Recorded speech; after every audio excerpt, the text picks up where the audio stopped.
예, 반갑습니다. 정권이 바뀌어서 이제 뭐하냐 이런 말을 많이 들어왔는데 오늘 합사회를 통해서 느끼셨습니다.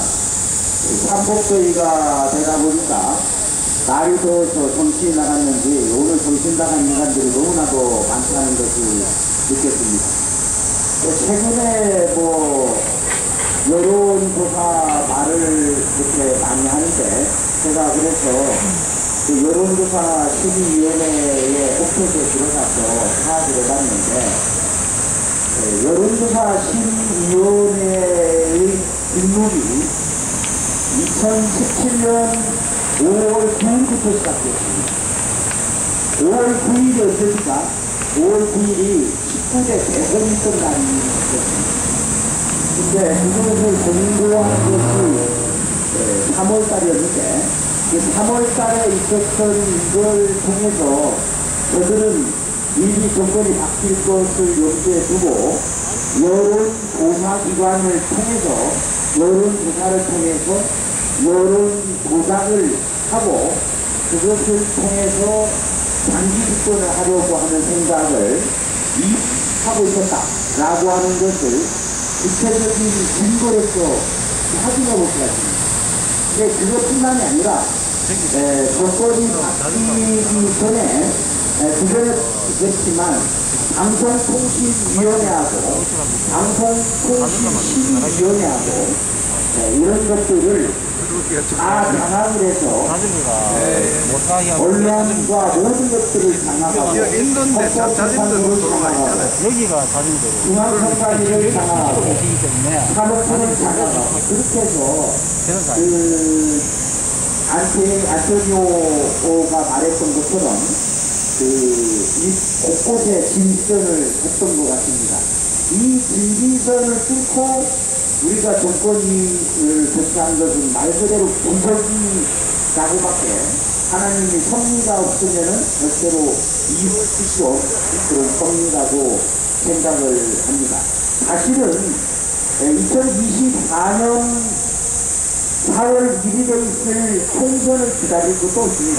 사실은 4.15 총선의 부정선거를 정밀하게 조사를 해서 선고를 하면 그 자체가 이미 국회 권력을 준 것이라고 생각을 할 수가 있는데 정권이 바뀌었지만 여전히 그 부정선거와 관련된 부분은 제대로 수사가 이루어지지 않을 뿐만 아니라 부정선거가 절대로 없었다. 부정선거를 주장하는 사람들은 악의식이다. 내지는 무슨 악의 세력이지 무슨 뭐라고 그 사람이 대표를 하고 만약에 사전선거에 부정이 밝혀지면 전개 은폐하겠다 라고 말한 자가 이준석 아닙니까? 맞습니다. 그런 자가 지금 집권당의 며칠 전까지 대표였고 그런 상태인데 또 그 인간을 옹호하는 자가 바로 이 부산 해운대 4대 지역구에 대응하고 있는 하태경 아닙니다. 그러니까 이런 자들에 의해서 대한민국은 모든 구석구석이 다 썩어 분들어진다 이런 생각을 하는데 그러한 여론 조작과 함께 또 하나가 뭡니까? 결국 문재인이 집권하자마자 시작한 역사 왜곡이다. 역사 왜곡은 저들이 오래전부터 쭉 해온 것을 이제 권력을 잡았다고 완전히 온전하게 그래서 다 아시다시피 그 4.3 사태 대한민국에 대해서 반란을 시작한 그 4.3 사태 국발담이라든지 이런 자들에 대해서 좋은 세상을 꿈꾸는 이런 사람으로 미화한 이것이 바로 역사 왜곡이 아니겠습니까? 역사 왜곡뿐만입니까 어제? 그러니까 구석구석에 하다가 안 되니까 이제 정권이 무너질 상 하니까 그 북한으로부터 내려온 이런 상황 이런 것들을 다 왜곡을 하고 조정을 하고 이런 것들을 밝혀야 되는데 제가 그 엊그저께 부산역에서 연설한 부분이 너라 TV에 올라 있었는데 그것이 또 어제 갑자기 또 사라졌어요. 그래서 제가 너라 TV에 전화해서 물어보니까 항의를 받고 경고를 받아서 내리지 않을 수가 없었다.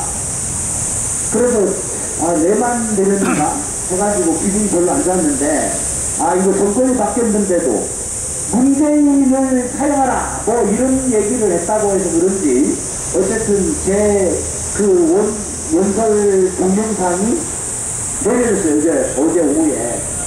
그래서 좀 이상하네 이런 생각하다가 다시 물어보니까 한 명 한 명 다 없앴어요. 그래서 노아TV에서 어쩔 수 없이 타당하지 않기 위해서 내거 그 앞에 있었던 고대표 고인 변호사 그것도 또 그 다음 사라지고 그 다음에 또 누구야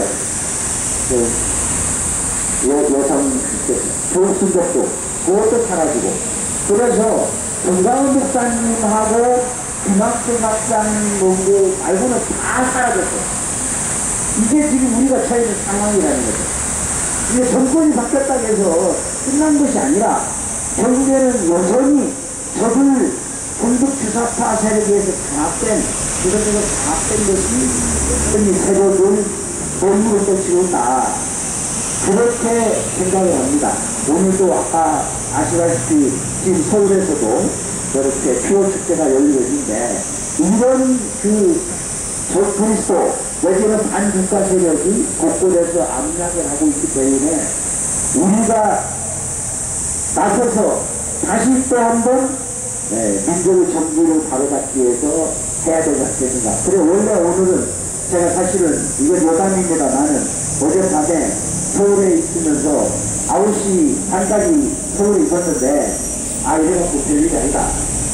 자고 내일 오늘 부산 면세점 앞에서 연설을 하려고 다 얘기가 돼 있었는데 아니다. 부산을 가서 부산을 우리 깨어있는 부산 우리 동지들하고 같이 해서 다시 시작을 해야 된다라는 각오를 하고 어제 급히 그냥 서울점 다 취소하고 내려왔습니다. 그래서 우리가 나서야 된다. 부산이 일어서야 된다. 부산이 일어서야 대한민국이 바로 잡힌다. 저는 그렇게 생각합니다. 우리가 바로 대한민국을 바로 잡을 수 있다. 저는 그렇게 생각합니다. 우리가 대한민국을 구하는 영웅들이다. 저는 그렇게 생각합니다.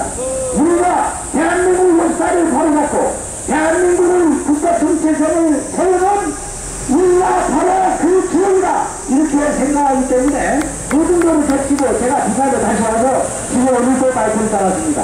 끝까지 대한민국이 바로 잡을 때까지 대한민국이 바로 설 때까지 우리가 힘을 합해서 노동사의 뜻을 다시 한번 부탁드리면서 저는 우리 동지들을 너무나도 고맙고 너무나도 영광스럽고 너무나도 자랑스럽게 생각합니다. 우리 자랑 인도가 대한민국을 구할 수 있을 것이다. 그렇게 확신합니다. 끝까지 일어납시다. 끝까지 싸웁시다.